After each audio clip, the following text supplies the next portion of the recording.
What's up, everybody? It's the D Dot. I'm Daryl, and this is our Road to Apocalypse X Men marathon. I'm going to be doing quickie reviews for all of the X Men movies leading up to X Men Apocalypse that'll be coming out this Friday. So I'll be doing X Men 1, 2, X Men Last Stand, X Men First Class, and X Men Days of Future Past. Even though Wolverine and Deadpool are considered in that same universe, I just want to stick with just the X Men movies. So first thing we're going to do is we're going to start off with X-Men 1. It came out in 2000. The very first X-Men from Bryan Singer. And I thought this film was very important. And the reason why was, we've had comic book movies before. We've had the Batman movies. We've had the earlier Superman movies. And then we kind of fell off after Batman and Robin for a while. Then we got Blade, the first Blade, which I think helped. But then Bryan Singer and 20th Century Fox decided to do the first X-Men film.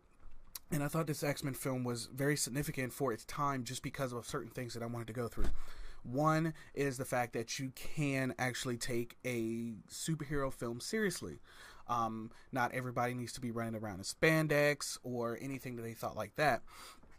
So I thought that one's, like I said, especially that the fact that you can actually take a comic book movie seriously, and the fact that their suits were actually, they had tactical purpose to them, and they weren't just wearing spandex. It was leather, but like I said, in the 2000s, because this is the first kind of film that we've seen like this, I thought that was very good, very cool. The fact that they all wore the same kind of color black leather, but each of them had their own kind of hint at their old spandex costumes. Like Storm's still had a little bit of that silver white lining within it. Scott's had the blue in there somewhere. You can see the blue. And like I said, Wolverine's, which was supposed to be older suit worn by Cyclops, it still had a little bit of that yellow orange feel that kind of gave a little bit of homage to the old outfits that they all used to wear. So I thought that was very cool. The fact that this movie proved that you can do a team full of multiple leads in the film, to where it doesn't have to just be one person and the rest of the crew. Each of the movies that we've seen beforehand always focused on just one person that had multiple supporting characters, in which this one, I thought, you had the core group of the X-Men, who were Professor X, Wolverine, Cyclops, Jean Grey, and Storm. And then you follow it up with another beginning, which could easily made the film, you almost could have done a double film, because you could have done a film where the Brotherhood could have been easily the same good guys, with Magneto, Sabretooth, Mystique, and Toad. So the fact that you can do a group ensemble, and the fact that everybody shares the same amount of screen time, to where it doesn't feel like it's a main point on just one person. Now, obviously, in this film, we've had Sir Ian McKellen in the film. We had Patrick Stewart as Xavier and Magneto, which I thought is the beginning. I can say, if you've seen all the films leading up to this point, you see how important their friendship is, to where they both understand their points, but they have to do what they feel they need to do. And the fact that even though those two go after each other every single time, the fact that they have a base friendship shown in the end of the movie, that they still play chess. We're still friends no matter what, but we're still friends at our core. We just have our differences when it comes to this specific point. You had other characters in there, like the likes of Halle Berry, and I feel that obviously the breakout role for this film was Hugh Jackman's Wolverine.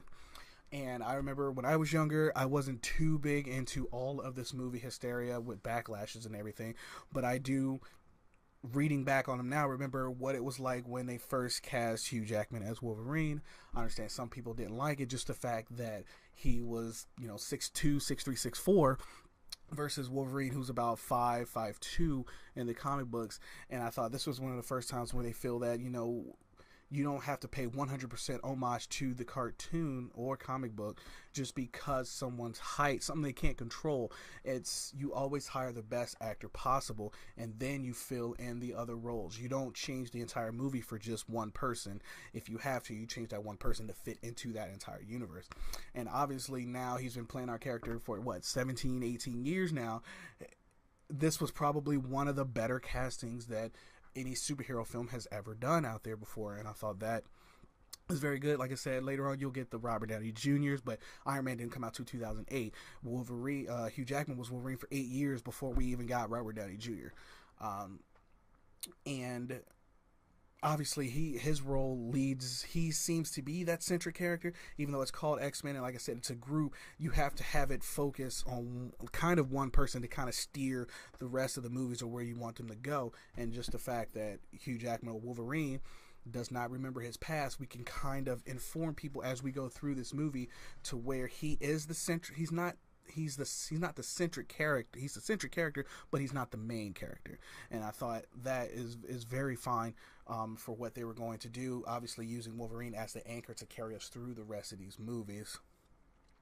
And like I said, this movie took us into a way. It opened up the universe for superhero movies for us. Just the fact that Bryan Singer and 20th Century Fox were able to make this film. A couple of things. I mean, you'll see later on that sometimes you can see how Bryan Singer may have some throwaway characters, or characters who were big in the comic books or in the movies cannot have such a big role here. Although, like I said, Toad did stand out for me. Ray Park was amazing in this film. Actually, he didn't really do anything up until the last couple of minutes of the film, which I thought were very cool, when he's pretty much kicking the X-Men's asses for a couple of minutes before his ultimate demise. But like I said, all in all, just to start off this universe, this X-Men universe, was very, very, very good, very important. I thought that, rewatching it, 16 years later is a little bit different, but like I said, it was perfect for that time. In 2000, that was the perfect time for that movie to come out. It looks a little dated now, but still, it still holds up just because it's the one that you could say started it all. So I thought that was perfectly fine for a film, and obviously we're going to move right into X-Men 2. After I do all the films before X-Men Apocalypse, I will put in list which one is my favorite, all the way down to which one's my least. But I will be doing X-Men 2, X-Men United coming up here soon, guys. Just make sure to hit that subscribe button. You can follow me at Daryl Smith, DAROL, or at Nerdcore Movement on Twitter.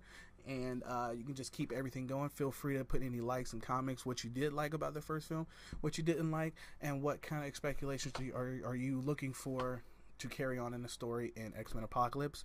So I'm going to go ahead and put this review up for you guys now. I'm going to get ready to get back on to X-Men 2. Until next time, peace!